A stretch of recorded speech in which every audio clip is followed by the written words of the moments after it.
Alright, so we'll talk about peripheral nervous system and some of the special senses.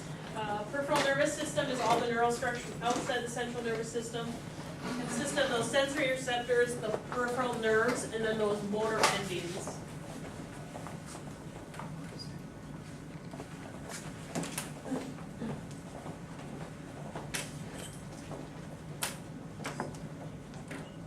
Alright, so those sensory receptors are specialized to respond to changes in their environment or their stimuli. The activation results in a graded potential that trigger nerve impulses. Sensation is the awareness of the stimuli, and perception or interpretation of the meaning of the stimulus that occurs in the brain.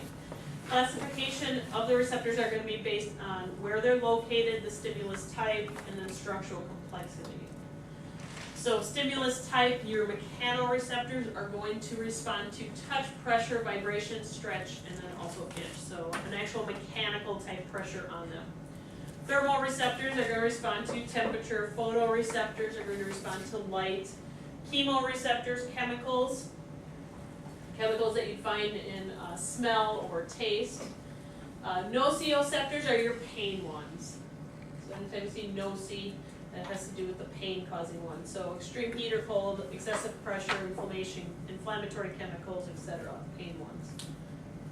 The classification by location of the receptors. So the exteroceptors respond to stimuli arising outside of the body. So the exterior, so extero. So those are your receptors in the skin for touch, pressure, pain, and temperature. Most special sense organs as well. Your interoreceptors or visceral receptors are going to be inside, visceral meaning around the organs. So response to stimuli arising in the internal viscera and blood vessels, and sensitive to chemical changes, tissue stretch, and temperature changes.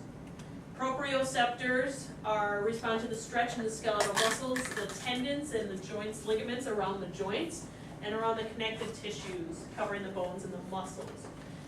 They inform the brain of one's movement. Good example of proprioceptors, when you sprain your ankle. After you have that ankle sprain, after the sprain itself is healed, a lot of times you notice a lot of balance problems, and that's because those proprioceptive fibers that tells that ankle that it's standing on your tippy toes, or it's bent backwards or off to the side. Those proprioceptive fibers have been damaged, and if you don't rehab them, at all, you usually have balance issues with that ankle or that limb or that particular joint. So proprioceptors tell the brain where that joint or that limb is in space. Classification by structural complexity. Actually, let me go back. Those type, like this slide here, that's a good test question. That's also a good test question on that one too. So just because they're easy, straightforward, what are mechanoreceptors or what are photoreceptors sensitive to? Complex receptors are your special sense organs, so vision, hearing, equilibrium or balance, smell and taste. Simple receptors for general senses, so tactile sensations, so touch, pressure, stretch, or vibration. Give you the temperature, also pain and muscle sense. Those be the mechanoreceptors?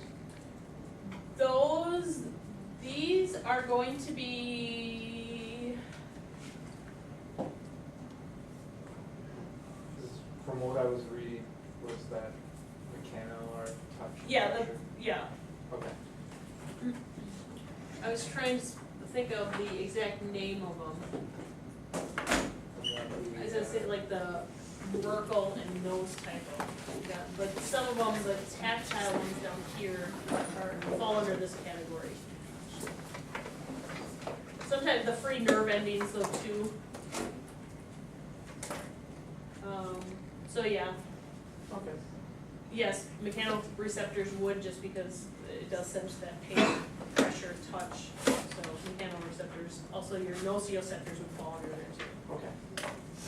The unencapsulated or free, so most of the body tissue, especially epithelial and connective tissues, responds to temperature and more painful stimuli. Encapsulated dendritic endings, so tactile corpuscles in the skin that we talked about a little bit yesterday. And then more areas in the fingertips, nipples, and soles of feet. Fingertips, for obvious reasons, they come into contact with a lot of the environment, so you need to know what's going on with those. Regeneration of nerve fibers, mature neurons are amitotic, so they do not divide or repair themselves. If some of the damaged nerve is intact, the axon can regenerate, but it's usually never the same as it was prior to the injury. It involves a coordinated activity among the macrophages. The macrophages remove debris of it. The Schwann cells, again, form the regeneration tube and secrete the growth factors. And then the axons regenerate the damaged part. CNS, the oligodendrocytes, bear the growth inhibiting proteins that prevent that central nervous system fiber regeneration. Cranial nerves, there's 12 pairs of the cranial nerves that are associated with the brain. Some are sensory based, some are motor based, and some have a mixed function, so they're sensory and motor. Some are also involved in the sympathetic nervous system. Each nerve is identified by a number, a Roman numeral, 1 through 12. Everybody know their Roman numerals, so they don't get confused. I do find people that don't know them, so that's why I asked. And then they also have a name to them as well. They do have ways to remember all of them, you know, the first letter of the word. I've never heard of this one. I've heard of other ones. There's some pretty non-appropriate ones. So if you are interested, you can look those up if you need help to remember. So these are the cranial nerves. Cranial nerve 1 is, do you guys remember? If you know, you guys know these? It was like a year ago. Okay. So cranial nerve 1 is olfactory, so sense of smell. Cranial nerve 2 is optic nerve. We'll go over all these individually. Optic nerve is cranial nerve 2, 3 is ocular motor, 4 is trochlear, 5 trigeminal, 6 abducens, 7 facial, 8 vestibular cochlear, 9 glossopharyngeal, 10 vagus nerve, which is a real important one, 11 accessory, and then 12 hypoglossal. Cranial nerve. Do you want us just like testable type stuff, or?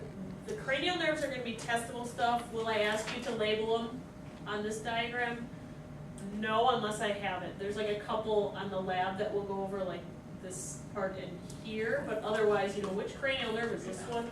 I'm not No, gonna- I mean like just like But knowing all of them, like. Yes, I want you to know What they're what, associated with? I want you to know cranial nerve 1 is olfactory and it's associated with smell. Okay. Cranial nerve 2 is optic and it's associated with vision. So, yeah, the eyes.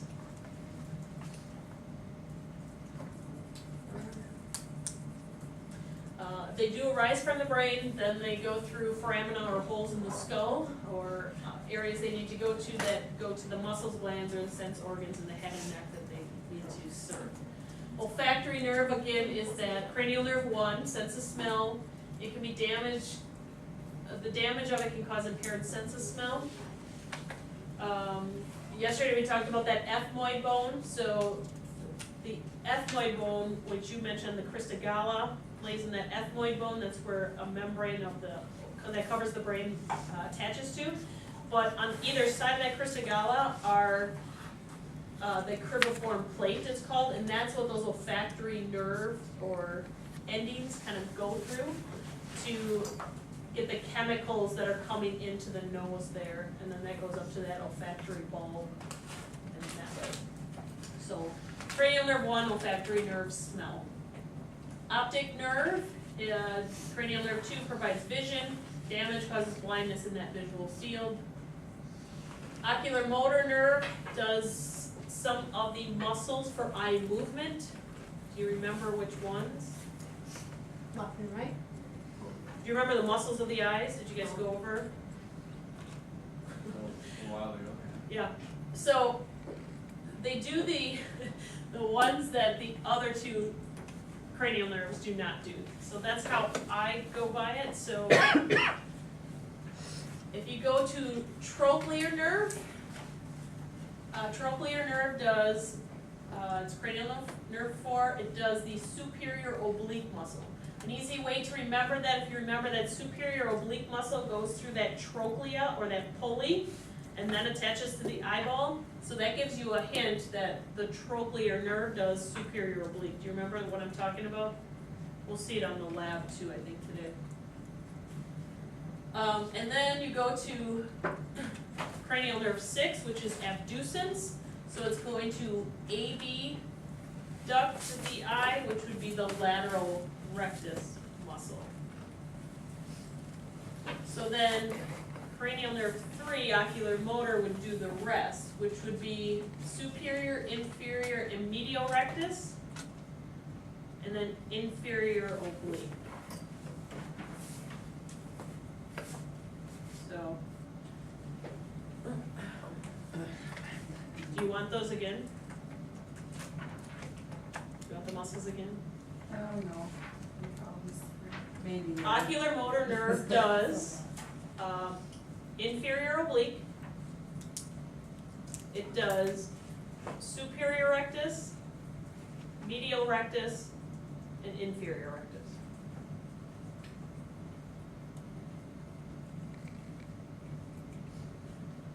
Because there's 4 rectus muscles and then 2 oblique muscles total of the eye. Ocular motor, though, does, cranial nerve 3 also does opening of the eyelid and constriction of the pupil and also focusing. So damage to that nerve can cause drooping of the eyelid, dilated pupil, double vision, difficulty focusing, and then the inability to move the eye in the certain directions that those muscles would supply.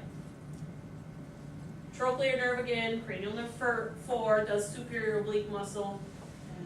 Damage to it would result in the opposite movement or drop from that superior oblique, what the action actually is. Trigeminal nerve, big function of cranial nerve 5 is sensory to the face. It also does, though, muscles of mastication, so it does have a motor component to it as well.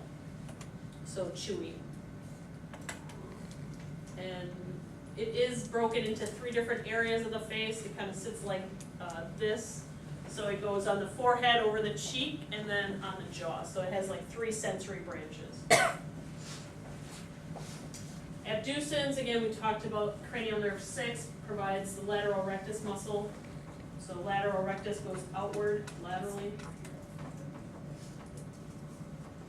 Facial nerve is motor to the face. So facial expression also supplies salivary glands and tear, and then nasal and palatine glands.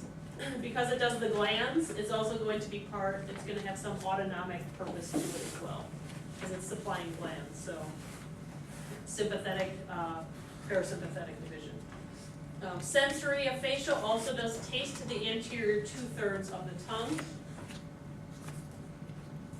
Vestibular cochlear nerve, cranial nerve 8, does your hearing and balance.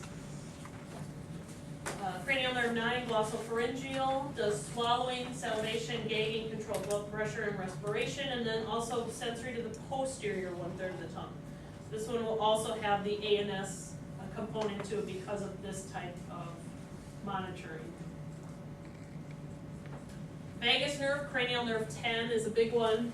It is responsible in swallowing, speech, regulation of the viscera, such as the heart and the lungs.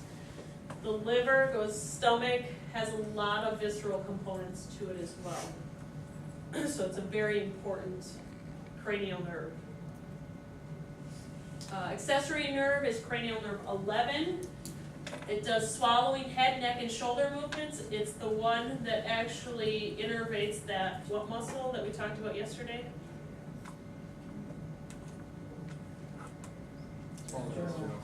SCM muscle. And hypoglossal cranial nerve 12 is the one that does the tongue. So, not too bad, right? Most of them are common sense, the other ones you kind of just have to study. The cervical plexus is formed by the ventral rami of the C1 through C4 nerve roots. It innervates the skin and muscles of the neck, ear, back of head, and the shoulders. The main nerve, or one of the main branches that come off of it, is the phrenic nerve. The word phrenic, do you know what that supplies? Yep, diaphragm. So it provides innervation to that diaphragm, phrenic nerve, from the cervical plexus. So it might be a question, what nerve from the cervical plexus supplies the diaphragm? Or what important nerve comes off of the cervical plexus and phrenic? So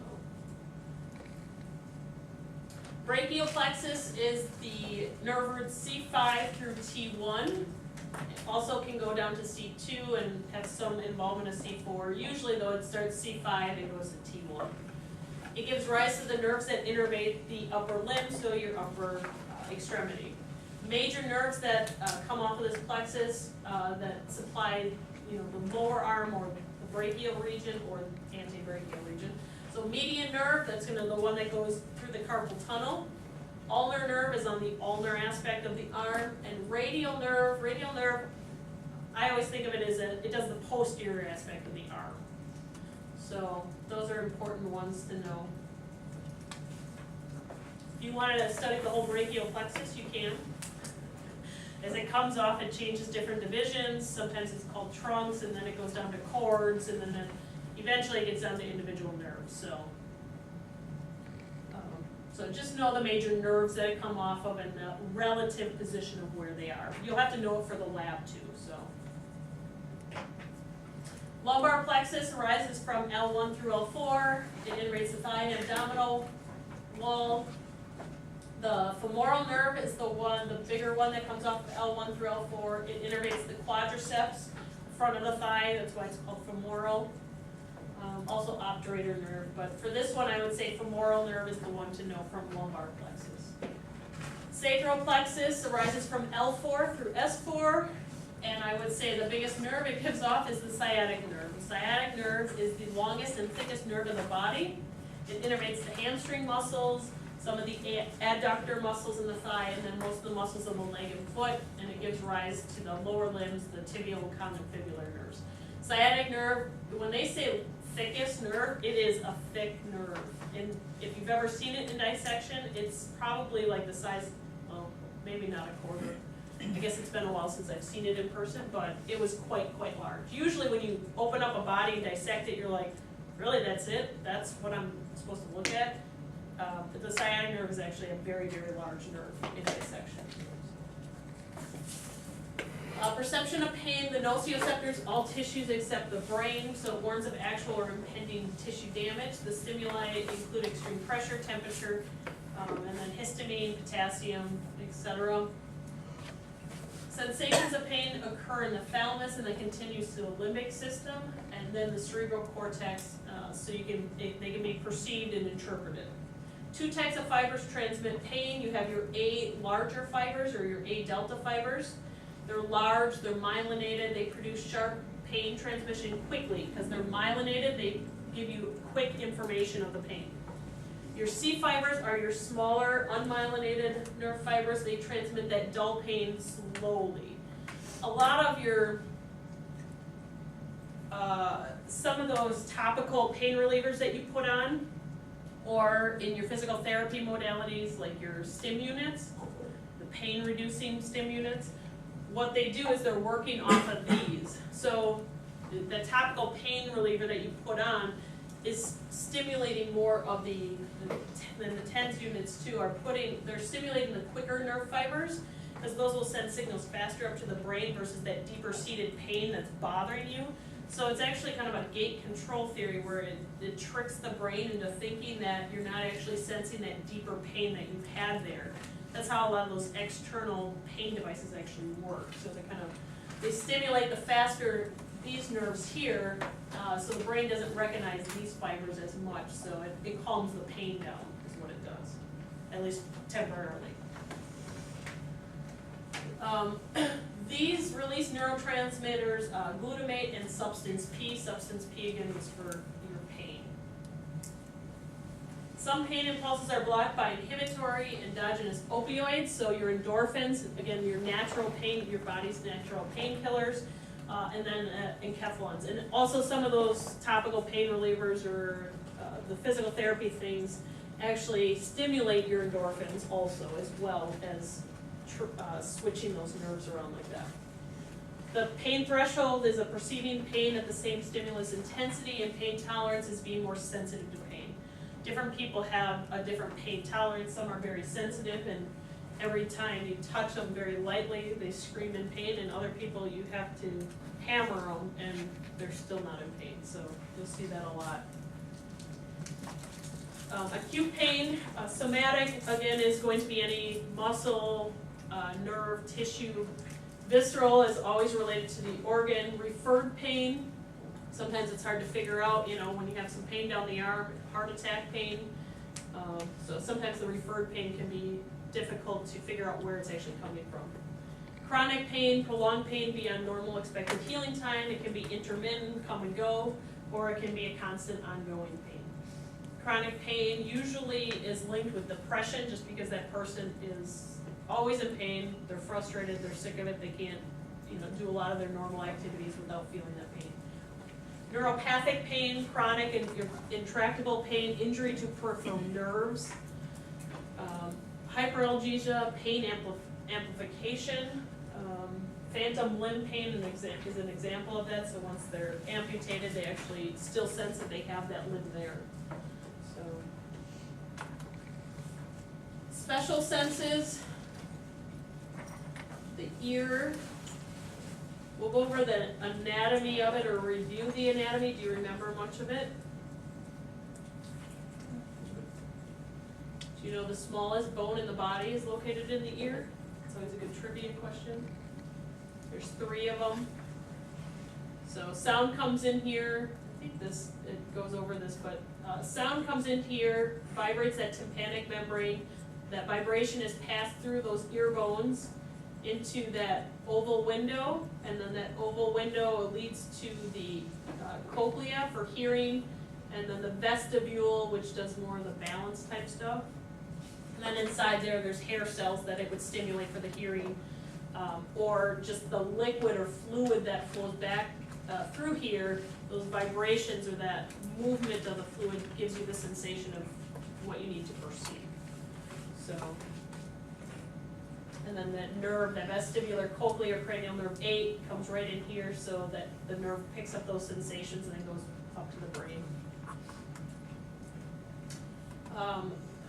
Tubes that they put into the ear. Anybody have these or kids with them? Did you have good results with them? Yeah? Had a lot of ear infections as a child. My daughter had hers put in at 13 months, Yeah. and they fell out when she was like 4. They fell out when she was 4. They say they're supposed to fall out within, it's less than a year. It's within a couple of months, I thought. Hers were like hanging on. Yeah. Like they said, the one wasn't even in place, but they don't mess with them unless they're causing an issue, and Right. she hadn't had ear infection since, so they left it. So usually they put them in because of chronic ear infections, and they're supposed to just kind of drain or equalize the pressure on either side of the tympanic membrane. So, as a chiropractor, I'd say try chiropractic and see if it helps with the ear infections, because Did sometimes that it first. can. But that's all I'll say about that. So, these are the type of material they use for it. To me, it always just sounded like, they're putting a tube through a membrane that should be, complete, but it helps a lot of people, so they work, and they're supposed to fall out, and then, they usually don't have to have them re-put in. You would think, though, there's some scarring of that membrane, and then it's supposed to vibrate, and if it's thicker in one I area, have all ear. yeah. I've always had all ear. What? So, and then this slide tells you kind of what I already explained, that, the sound comes in here, it directs it into the passageway, vibrates that, passes it through. Cochlear implants, I'm not the most familiar with how they work. Basically, they do the work for the ear, and then they pass, they're put into that cochlea, and then they're passed to the nerve, so it functions like a normal hearing mechanism. Anybody know a lot about cochlear implants? Did anyone pick that for their topic? All right, We did. so we'll learn lots about it. Can't wait. Because they've really, I think they've really helped a lot of people, so. Equilibrium, so equilibrium also goes along with the hearing, so cranial nerve 8 does both. Vertigo is caused by a problem with balance mechanisms of the inner ear, a problem with the brain, or a problem with the nerves that connect the brain to the ear. It's usually a feeling that you or your surroundings are moving when there's no actual movement. Anybody has vertigo? I know a lot of patients after getting concussions will have vertigo, and that's part of the problem they have with like going back to their normal function is that they always feel like they're spinning. It can be really debilitating and hard to treat too. Some people do really well with easy medication treatment. Some people aren't affected whatsoever. There's different types of vertigo. Most common, I think, is the benign positional vertigo. So once you put yourself in that position or put yourself in that position, you get really dizzy. So a lot of vertigo is also caused by little ear stones. They're called otoliths. So it's just part of that inner ear that they kind of calcify and break off, and then they float in that fluid that's in that inner ear component, and then they kind of get lodged. So when you turn that way, that canal in there, the fluid is kind of blocked from moving normally. So that's where you get the vertigo then. And a lot of the times the treatment is certain exercises that you do, kind of like hanging your head off of the bed if you're laying down, and you move your head in a certain way that actually puts you into that vertigo symptom, but just certain movements back to back like that actually help to move that ear stone out of there, and then it corrects the vertigo. So that's a common cause of the vertigo, I do know. A lot of physical therapists know how to treat it as well and have good results with it.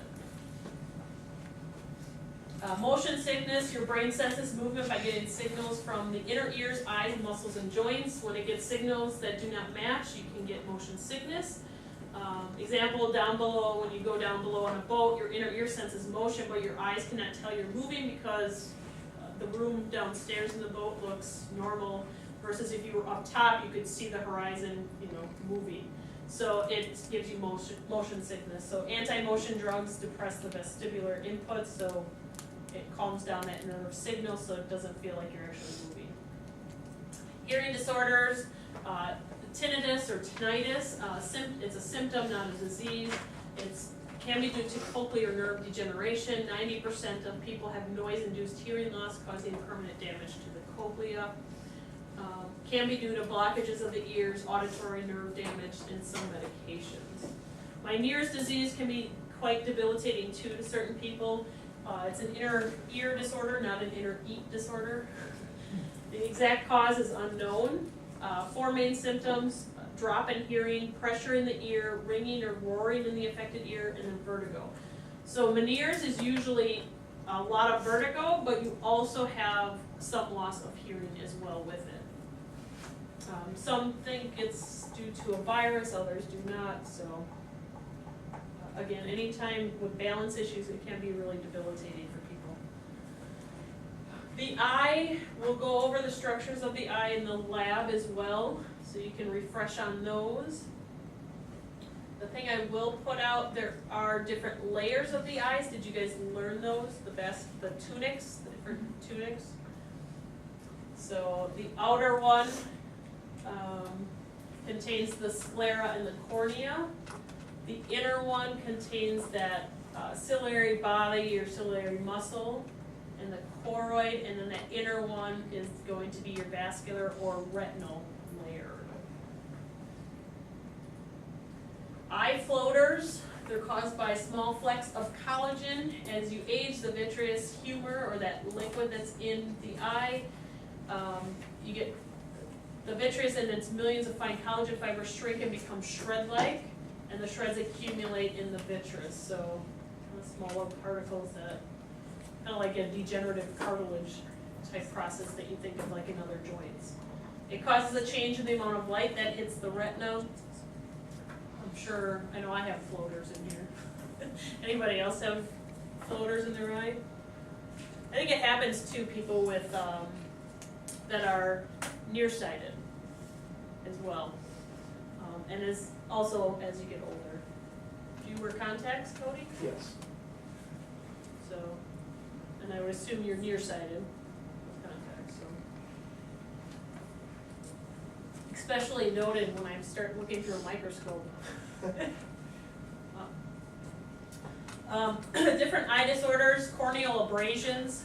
It can be really dangerous and severe, it's just what the name implies, that some sort of scratching of the cornea or cut or some sort of abrasive force. Dirt in the eye, or something hard that actually scratches it, so it can be dangerous, it can lead to infections, so you want to get it taken care of right away. Conjunctivitis is caused by either an allergy, bacterial, viral infection, or also physical or chemical trauma, and conjunctivitis, so it's inflammation of the conjunctiva of the eye. Looks pretty nasty.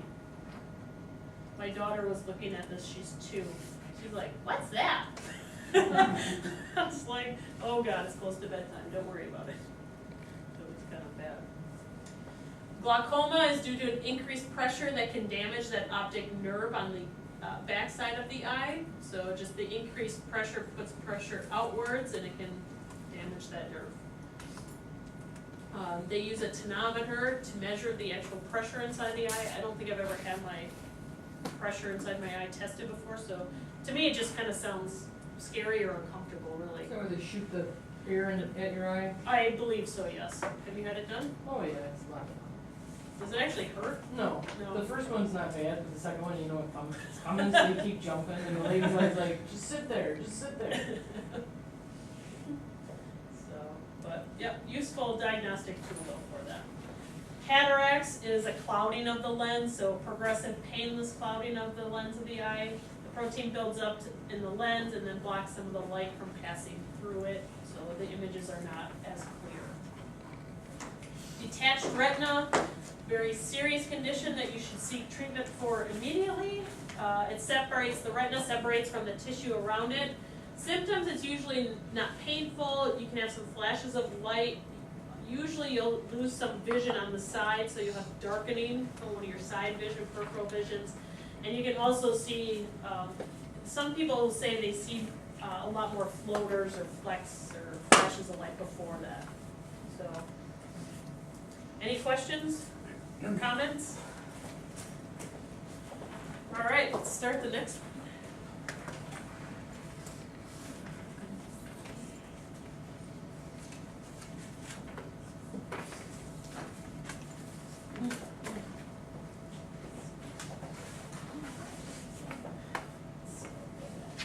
All right, the ANS, autonomic nervous system, consists of motor neurons that innervates the smoothing cardiac muscles and the glands. So most of the visceral organs, the glands, things like that, ANS will innervate. It makes adjustments to ensure optimal support for body activities, and it operates via subconscious control. Other names, the involuntary nervous system or general visceral motor system. This just shows you what, this is CNS up here, and then this is your ANS system down here. The two systems differ, somatic and autonomic differ in that the effectors that they supply, the efferent pathways and their neurotransmitters, and then the target organ responses to those neurotransmitters. Effectors in somatic, it stimulates the skeletal muscles. ANS innervates cardiac muscle, smooth muscle, and glands. Smooth muscle can be in the digestive tract, also blood vessels. Efferent pathway, somatic nervous system is a thick, heavily myelinated somatic motor fiber, makes up each pathway from the CNS to the muscle. ANS is 2-neuron chain. So they consist of a preganglionic and a postganglionic. So instead of somatic, where you just have the nerve coming from the spinal cord, the ANS will actually have a preganglionic, and then it will synapse somewhere in the ganglia, and then you have a postsynaptic neuron after that.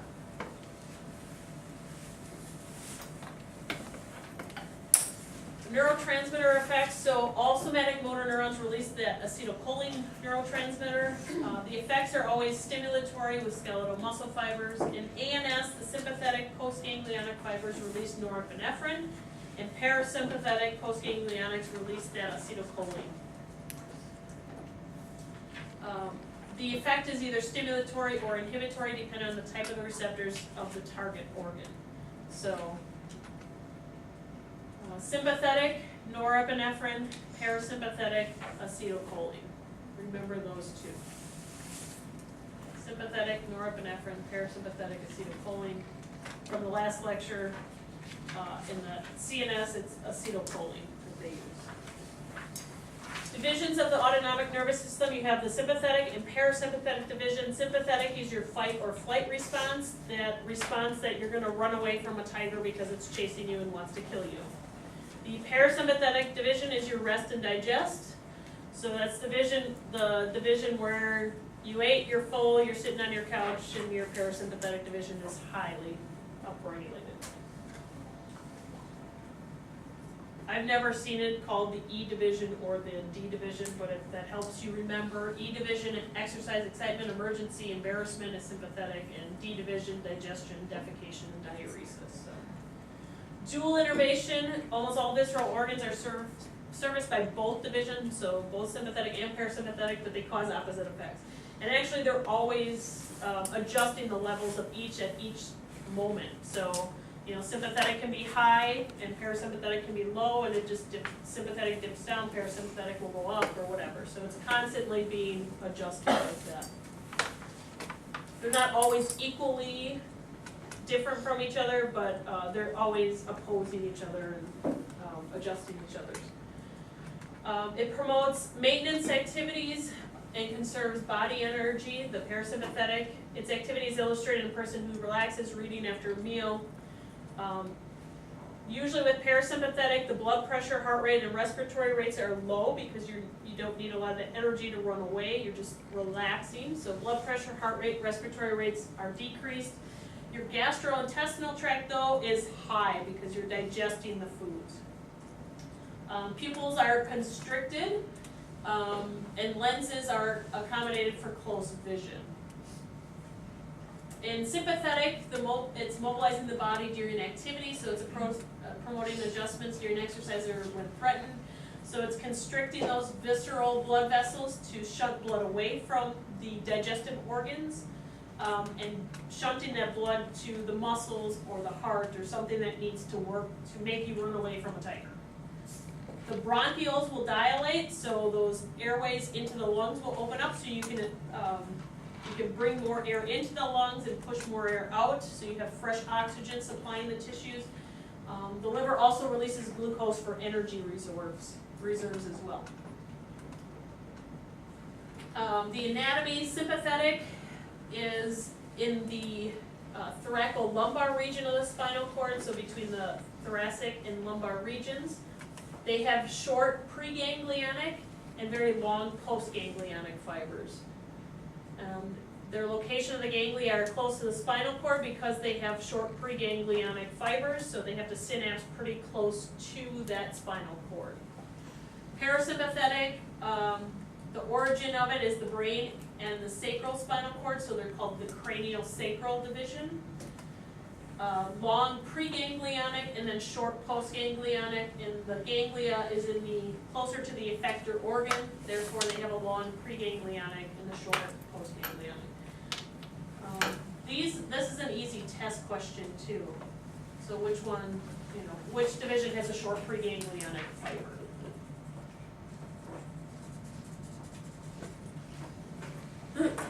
Anatomical differences in sympathetic and parasympathetic. Sympathetic, again, thoracolumbar, parasympathetic, craniosacral.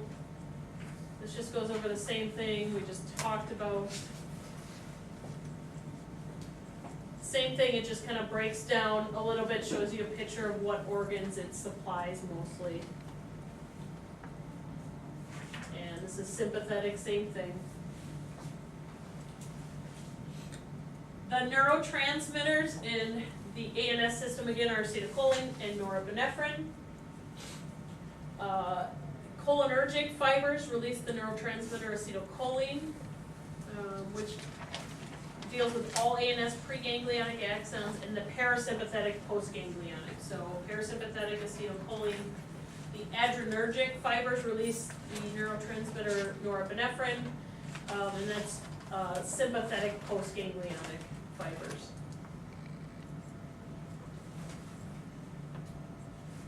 Two different types of receptors bind to that acetylcholine, or bind acetylcholine. They are the nicotinic and muscarinic receptors, so I would know that.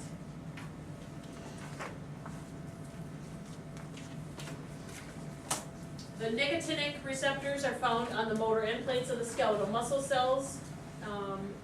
The effect of the acetylcholine at the nicotinic receptors is always stimulatory, hence the picture, the dog that's excited. Muscarinic can be either inhibitory or excitatory.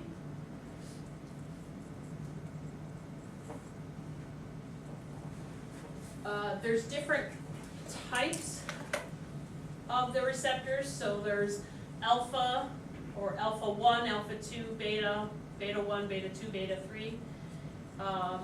Anybody know a lot about these? Yeah, I'm not gonna make you know a lot about them.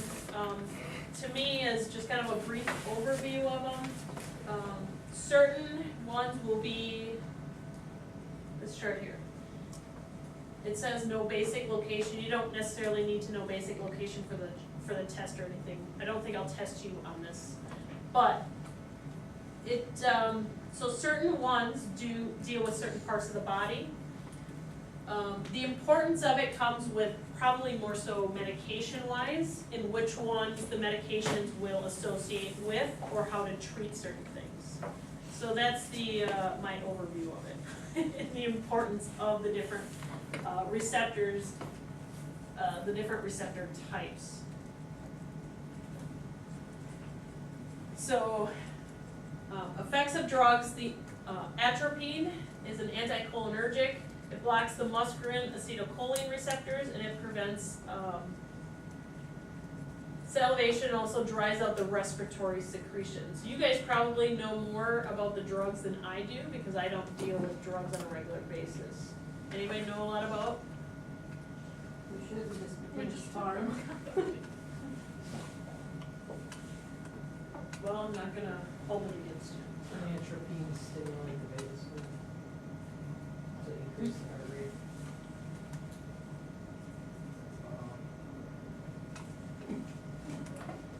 No, you're probably right with it. I don't know what it's used for, so. It's used to increase the heart rate. It's also used in organophosphate poisoning. Okay. Because organophosphate poisoning affects the acetylcholine receptors. So. Very good.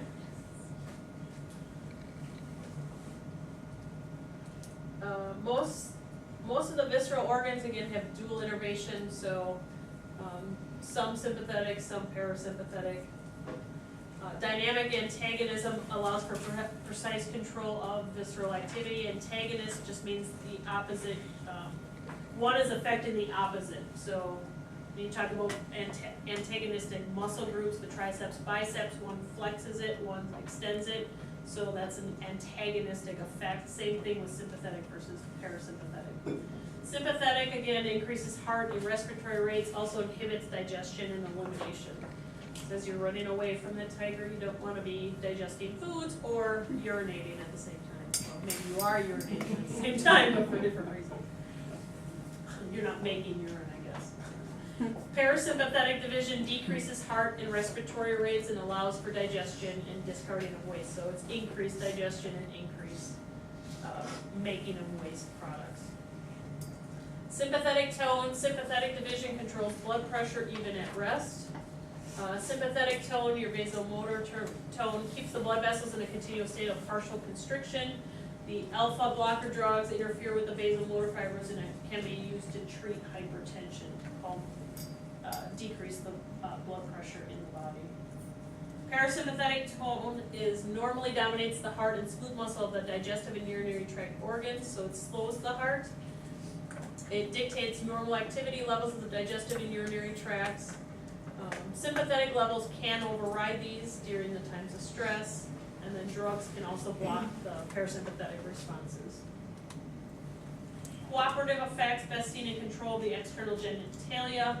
Parasympathetic and sympathetic fibers are both work in the reproductive organs. So parasympathetic fibers cause the vasodilation that's responsible for the erection, and then sympathetic fibers though actually cause the ejaculation. So both And then also, somatic is also involved in the reproductive, especially with the male reproductive system. Localized versus diffuse effects. So parasympathetic is very short-lived, highly localized control over the effectors, whereas sympathetic is more long-lasting and it's body-wide effects.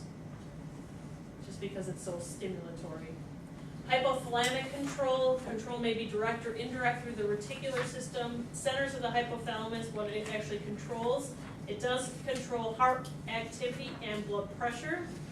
It also controls body temperature, water balance, and endocrine activity, emotional states, and then also the reactions to fear in the fight or flight system. So it also controls some of those activities. Imbalances of the autonomic nervous system, hypertension, high stress may cause vasoconstriction of the arteries and then increases that pressure on the blood within the system. Raynaud's disease, there's also Raynaud's syndrome, is an overactive sympathetic vasoconstriction in the skin of the fingers, and also the feet can be affected as well, become pale, cyanotic, and painful. I've never seen it like this. This looks like she dipped her fingertips in paint.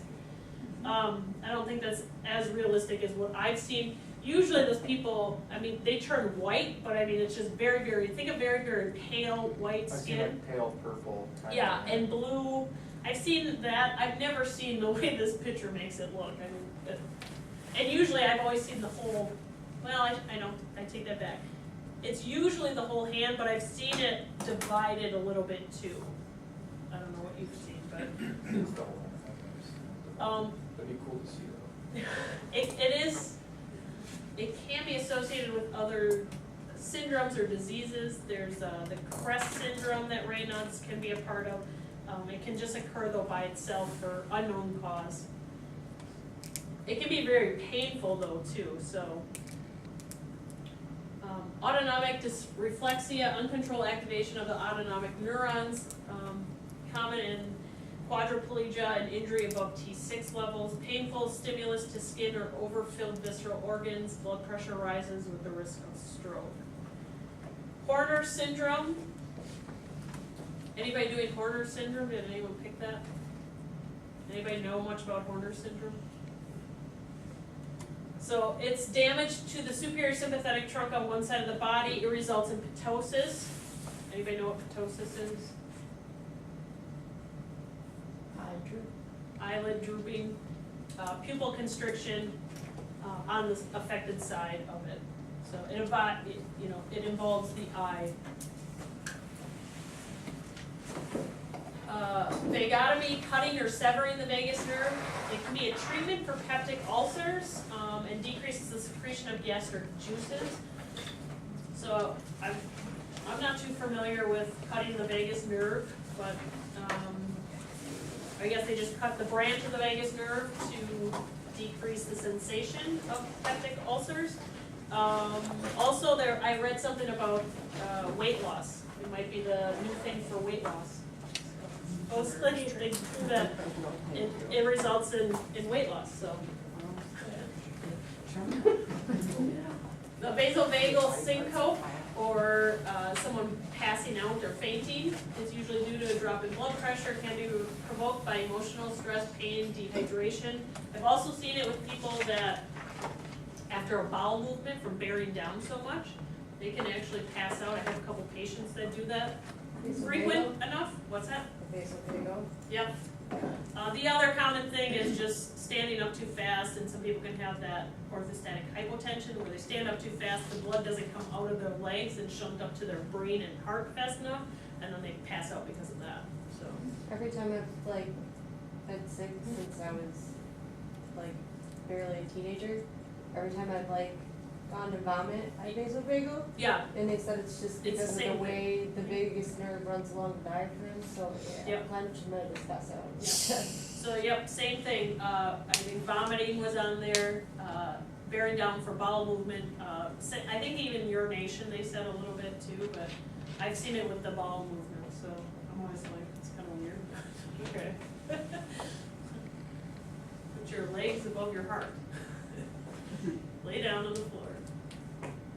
I have a patient that does it all the time, and I tell her, because obviously she's in the bathroom, so I'm like, put your legs up on, once you hit the floor and you come around, put your legs up on the toilet. Every time she wants to get up right away, and she has a hard time, feels sick, or is still a little dizzy or out of it, just like lay there for a little bit. The cold bathroom floor probably will help you.